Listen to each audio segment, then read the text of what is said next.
So I'm just going to open this video by assuming that you saw the Luka Doncic trade in the NBA, and I feel like that trade's kind of distracted from what a crazy past 2 weeks it has been in the WNBA offseason. The whole rosters of teams are different and are still months away from the draft. The Fever also might be real contenders already. How is that possible? I'm going to try my best to explain the trades and free agency so far in the WNBA, but honestly, it has been so crazy. Players who get traded within 2 days will be on a different team again. So yeah, I hope this video is helpful in any way, shape, or form. So let's start at the beginning of free agency. News started to trickle in that Satou Sabally would be moving on from the Dallas Wings, Kelsey Mitchell would stay at the Indiana Fever, and crucially, Brittney Griner would be leaving the Phoenix Mercury after 11 years with the team that drafted her.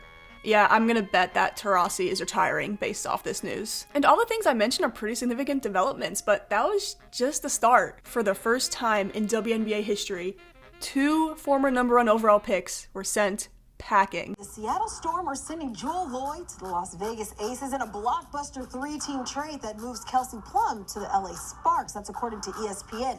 As part of the deal, Seattle receives the 2nd pick in this year's WNBA draft from LA in exchange for the Storm's number 9 pick. It's been rumored for a while that Plum might want of LA, and I think everybody has heard of whatever the hell was going on with Jewell Loyd and the Storm. A lot is on the move in this trade, so simply put, the Storm give up Loyd but get the 2nd overall pick, as well as Lee Yero from the Sparks. The Sparks give up that 2nd overall pick but get Kelsey Plum, and the Aces give up Kelsey Plum, obviously, but get Jewell Loyd. That's essentially all you really need to know. The 2nd overall pick is widely projected to be Olivia Miles from Notre Dame, but Seattle could be making a move to maybe even get the number 1 overall pick in a trade to get Paige Beckers, but obviously that pick could be used on Olivia Miles or just used to actually trade for a different player. I think this was a trade that the Storm and Aces were really forced into by their players, but they both made the most of it. The Sparks also have a pretty compelling big 3 of Plum as a guard now, with the 2 sophomore forwards in Arkia Jackson and Cameron Brink.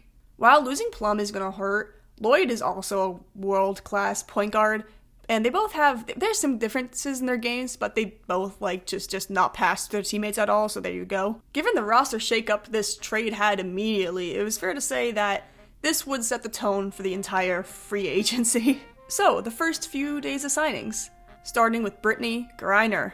The center signed with the Atlanta Dream, joining new coach Carl Smesco this offseason.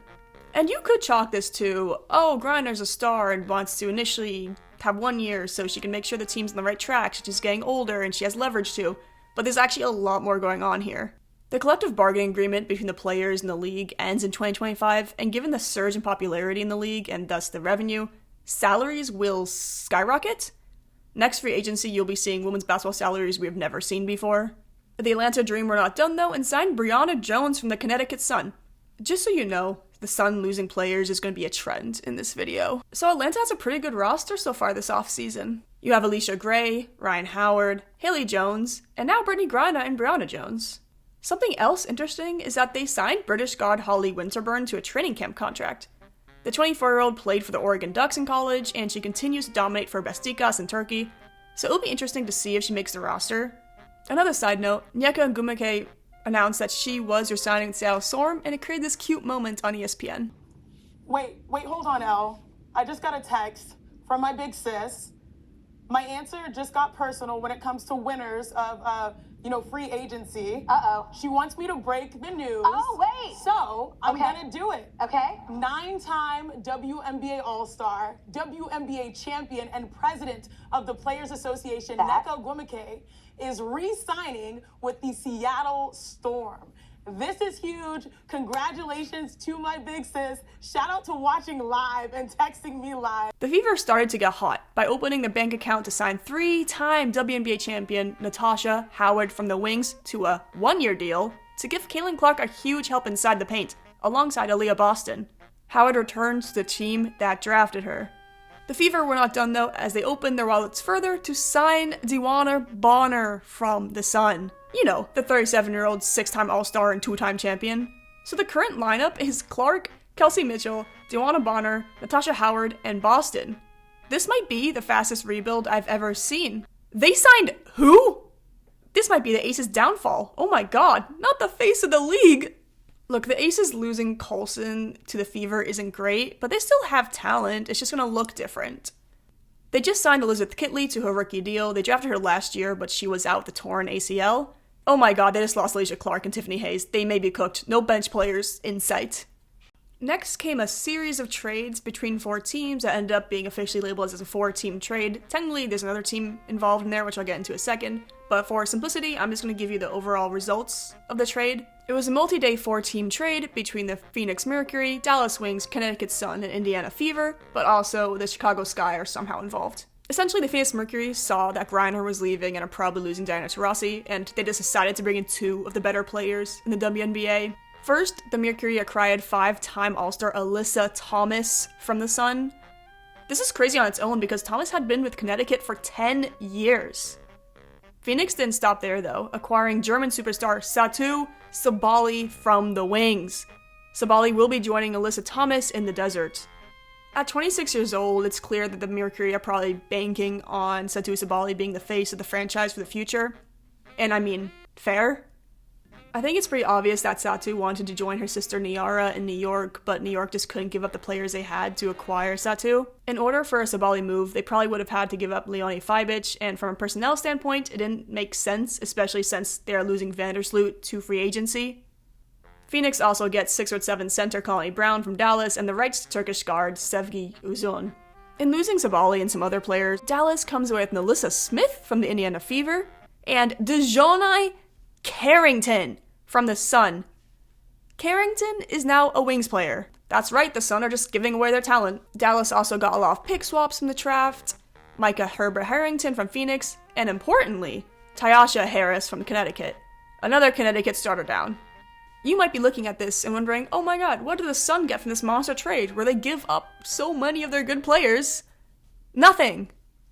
They did acquire former Defensive Player of the Year Natasha Cloud from Phoenix, the 8th overall pick in the draft, as well as guard JC Sheldon from Dallas. They also got Aussie Rebecca Allen from Phoenix, but then traded Allen in a deal with Chicago Sky, so they got guard Lindsay Allen and the rights to Serbian forward Nikolina Milic if she returns from abroad.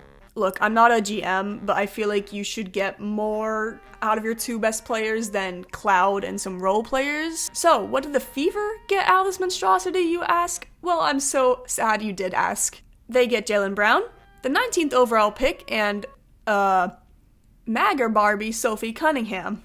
You are gonna see discourse around the Fever get so much worse. Simply for the Fever, they gave up a 24-year-old forward with good potential, the 8th overall pick, for a point guard who most recently was shunned by her former team. They don't even really need another guard, but what do you want, I guess? Now for the Chicago Sky. They started off free agency really well, signing Courtney Vandersloot to, say it with me, a 1-year deal. Sloot is a great team guard who is coming off helping the Liberty win the WNBA championship. But Chicago didn't stop there, adding veteran talent, acquiring Rebecca Allen in the trade with the Sun I just mentioned. They also went out and signed Kia Gers from the LA Sparks. Look, Chicago are set in the front court for the future. They have Cardoso and Reese. They need to amp up the point guard position, especially when Chendi Carter is still a free agent, meaning she's probably not returning. With Kia Nurse's departure, the Sparks re-signed Odyssey Sims, who will now be paired with Kelsey Plum as the guards. Staying on the West Coast, the Seattle Storm lost Olympian Sammy Whitcomb to the Phoenix Mercury. The Storm were pretty quiet for the start of free agency, aside from that mega deal regarding Jewell, Loyd, and the 2nd overall pick, and honestly, it was starting to get worrying whether they were going to bring anybody in. Then, the news hit. The Seattle Storm have just announced the signing of Alicia Clark from the Aces. After 4 seasons away, the 37-year-old is back in Seattle. Unfortunately for them, though, Clark isn't a guard. As of right now, the Storm only have 8 players on their roster, only 2 of which are guards. One, of course, being Skylar Diggins-Smith. The other guard being Nika Mule. And Mule is out with the ACL. You know, at least they're not the Connecticut Sun, I guess. Like, I wasn't lying when I said their whole team is gone. Their starting lineup for the conference finals this year are all gone. Brianna Jones, gone. Deanna Bonner, gone. Alyssa Thomas, gone. DeJohnai Carrington, gone. Tyasha Harris, gone. Hey, they did sign Tina Charles from Atlanta to a 1-year deal though, so that's something. So for all of you keeping track, the new roster for the Connecticut Suns consists of Natasha Cloud, Tina Charles, JC Sheldon, Lindsay Allen, and Marina Mabrey. Which, not great considering the lack of forwards, but there are some pretty good guards there, and oh my god, Mabrey has already requested a trade. Meanwhile, the league champions New York Liberty have literally done nothing. They lost Courtney Vandersloot.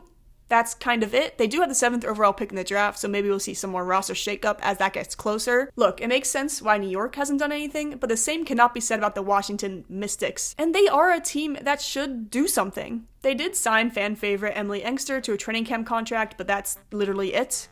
The Minnesota Lynx have at least done something interesting, signing Mariam Badiant, who impressed this summer with France at the Olympics. Finally, I'll end with the WNBA's newest team, the Golden State Valkyries.